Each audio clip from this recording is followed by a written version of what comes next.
The game will focus on the central part of Japan, the Kansai, for those who know a little bit more, which will cover the city of Kyoto, the city of Osaka, and then the northern and southern coastlines of Japan. We wanted to have a much more realistic proportion to our world, so mountains feeling like mountains, forests feeling a little bit bigger. So the Portuguese got here a few years before our time period, and they're expanding. We're in a very important page of history in Japan because Japan is weakened by clan wars. The unification of Japan through Oda Nobunaga is also something to prevent Japan falling to the hands of foreign interests.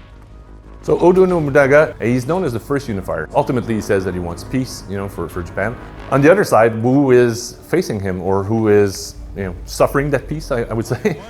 The aftermath of the war will have our main character, Naoe, try to convince herself that she's not on a vengeance path against Oda, and she made a promise to her father that she wants to fulfill. So the promise will take her across the world, and she will see that they're not the only one that suffered from war, and that Oda is not the only one that gained from war.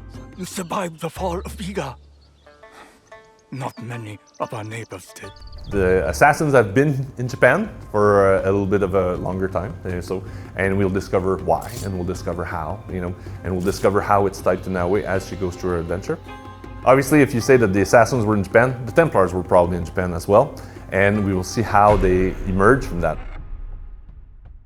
So Yasuke is a very interesting character. He comes in as with the Jesuit, and then he will be offered an opportunity to join Oda Nobunaga. As he ventures into the world, Yasuke is always confronted to different situations, and he tries to analyze them from, what's the just thing to do. Yasuke comes from the outside, so he knows about Japan a little bit, but he doesn't know everything about Japan. As an example, Yasuke will always be polite with nobles, he always do the right steps in presentation and all that, and now we will just jump in, half bow to stuff, and she could insult somebody that you shouldn't be insulting. He's tired of teaching children with no other virtue than their name.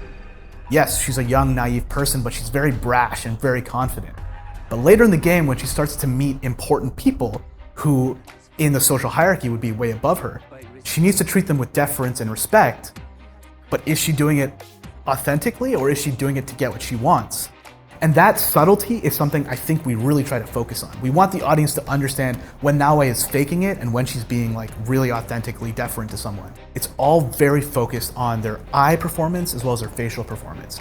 And in doing so, we've really kind of changed the way a lot of these cutscenes feel. And when these characters talk, you want to listen because you need to pay attention on what exactly they're looking at, right?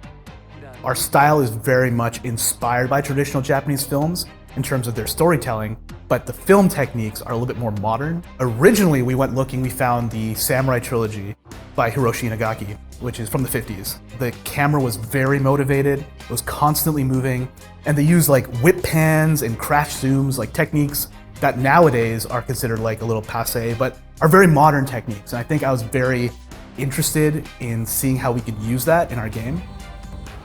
As the story will unfold, there are a few surprises that we want to really keep for our fans that are very important. One of them that I'll just hint towards is that Yasuke's story is not necessarily what it seems to be at the start. So there are different things that will come with Yasuke's story. And Naoe's story, it will be a discovery for her of what her family was, who were really her parents. So that's something that will be very important to the heart of the game. How do you feel? Calmer. Lighter. That happens when you empty your head of the past. You see the world for what it is now.